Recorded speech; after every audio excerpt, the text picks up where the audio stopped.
Hello, Algebra 1. Let's talk now about solving inequalities. We know how to graph them. We have a pretty good idea how to write them. Let's talk about solving them. So you notice the table, we have properties of inequalities. Very, very similar to properties of equality, right? The addition and subtraction properties of inequality look very, very much like what we use for equations. If we can add 2 to one side of the inequality as long as we add 2 to the next, right? And same with subtraction. As in this case, we can subtract 5 from one side of the inequality as long as we also subtract 5 from the other side. So when we solve something like, let's call this one, number 1 down here, all we have to do is, to solve x plus 9 is less than 15, is subtract 9 from both sides, and we get x is less than 6. And that's by the subtraction property of inequality. Okay, well, we always have to check, don't we? We always have to check. So in this case, let's start with a graph. I'm going to start with the graph. And let's call this, we'll put 0 right there. We'll put that at 2, 4, 6, -2, -4, -6. I like symmetry. So x is less than 6. We know we're going to have an open circle here. 6 is not part of the solution set. And all these numbers to the left should satisfy this statement. So let's pick a test point. How about, I'm going to pick -2. Is -2 less than 6? Well, yes, it is. But let's put it into the original equation. -2 plus 9 is less than 15. Is that also a true statement? Yes, it is. 7 is, in fact, less than 15. Always pick a test point and check your work. Okay, let's check the next one. Let's do the next one. D minus 3 is greater than -6. Which property of inequality are we going to use for this one?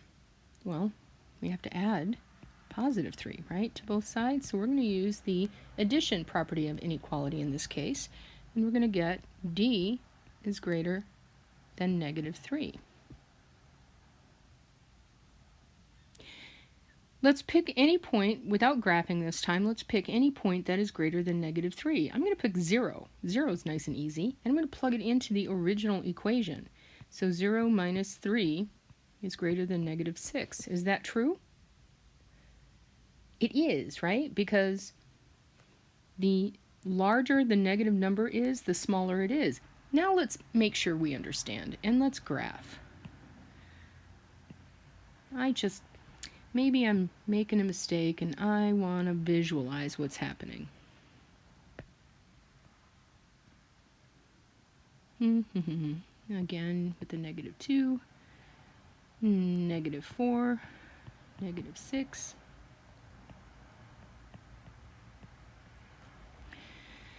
So all points greater than -3, right? That's what we're looking for. So here's -3. It's an open circle. And all points greater than. And yeah, look at that. 0 is a solution. So we did it right. And we can feel pretty good about ourselves with that. All right, let's do a little story problem. Let's, first of all, insert some space here. Nope, not doing that. Come on. 1 second.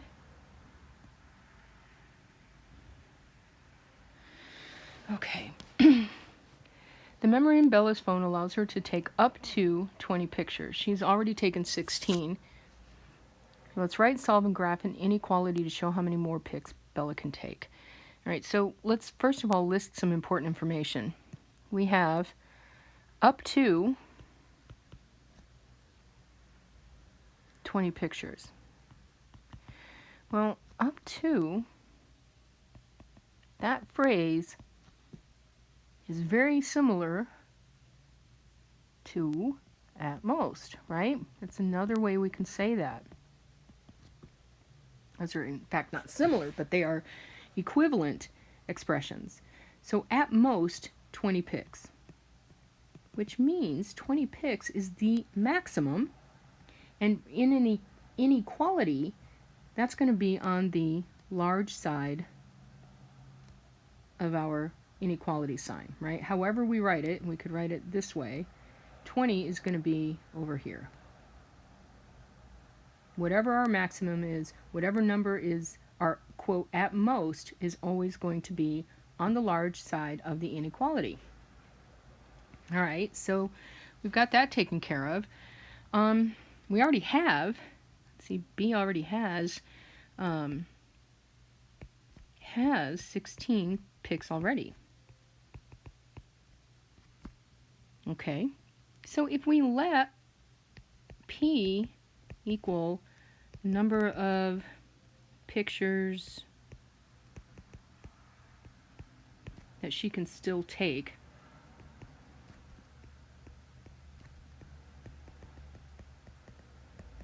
how are we going to write this inequality? And I can already see I'm going to need a little more space.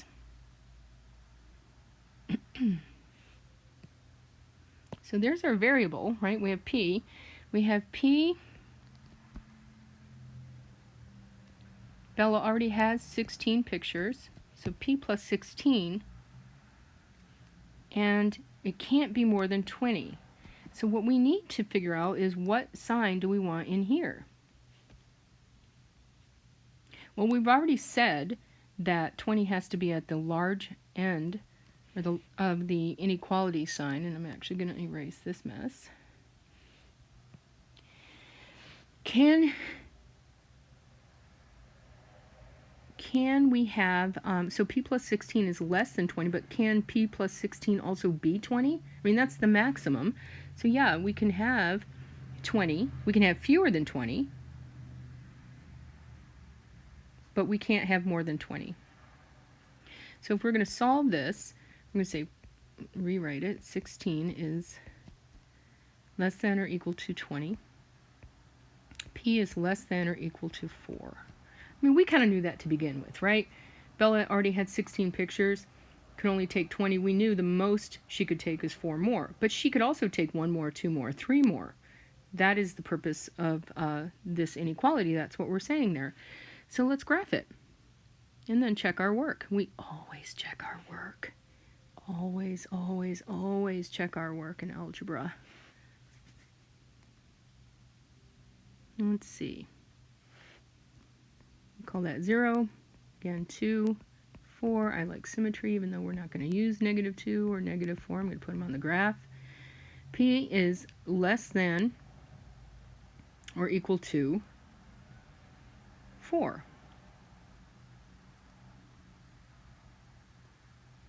In this case, we'll have a solid dot because 4 is part of the solution set, and we can indicate this.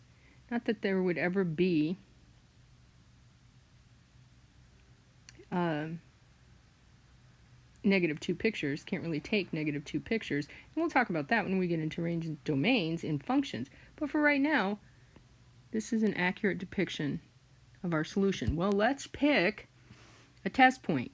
Let's say, we already know how this is going to turn out. Let's pick 1. Let's say 1 plus 16. Is that less than or equal to 20? Yeah, I think 17 is less than or equal to 20. How about you? So we know we did it right, but we always check our work. Always, always, always. No matter how obvious you think it is, double check. Okay, now let's get into the more difficult part of solving inequalities, multiplying and dividing. So when we multiply or divide by positive numbers, everything is the same as when we multiply or divide in when solving equations. But when we multiply or divide inequalities by negative numbers, we have to do something different. We have to flip the sign. But let's start with positive numbers. So multiplication and division, properties of inequality, again, very much like the properties of equality. I'm sorry, very much like the properties of equality for multiplication and division. So let's just work a couple of examples. What are we going to do for this guy? Well, we're going to divide each side by 3. We're going to end up with x is greater than -9. Well, are we sure? No, we are not. We always have to check. Let's graph it and then pick a point. Let's call that 0. Let's call this, do I have enough, we'll call that, let's do this, 4, 8, no, hang on, let me fix this. I did not make it long enough, and I don't want it to be ugly. Well, I don't want it to be as ugly.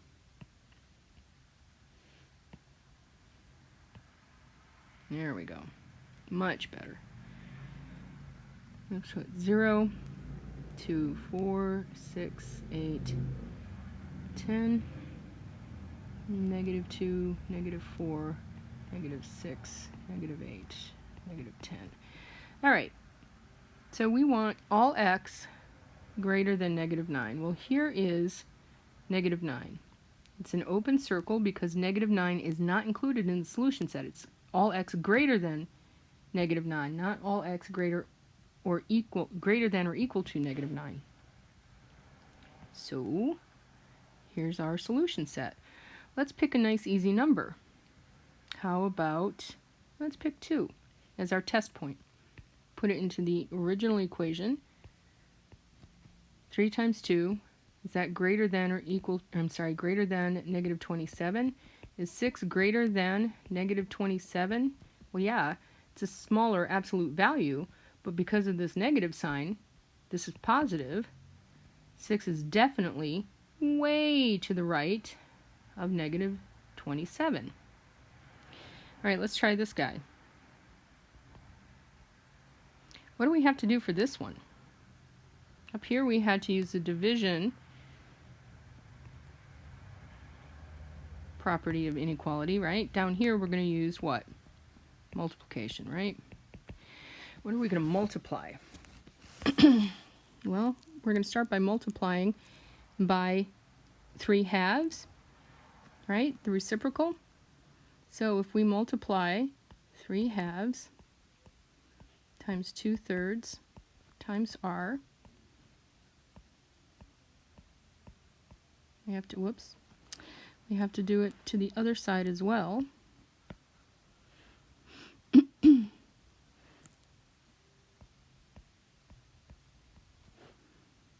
These cancel. We are left with r over here. 2 goes into 6 3 times. 3 times 3 is 9. So now we're going to look for all r less than 9. And I'm going to graph it up here on this number line I already have. I'm just going to change color. All r less than 9. Here's 9. Again, open circle. We're not including 9. It doesn't say less than or equal to 9. It just says less than 9. And we're going to graph this way. We're going to pick a test point. Let's make it even easier this time and use 0. 2/3 times 0 is less than 6. Well, this is 0. Is 0 less than 6? Yes, it is. Does that work in our original equation? Let's find out. 3 times 0, is that greater than, oh,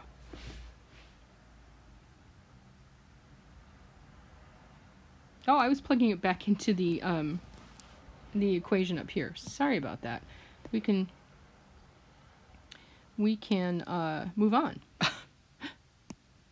Here we go. Okay, so here's where we really have to memorize / put on our critical thinking assessment caps when we're working. We are going to, when we multiply or divide by a negative number, and this word up here is very important, by a negative number, right? So if you multiply both sides of an inequality by the same negative number, you must reverse the inequality symbol for the statement to still be true. That's for multiplication. Down here for division, same deal. If you divide both sides of an inequality by the same negative number,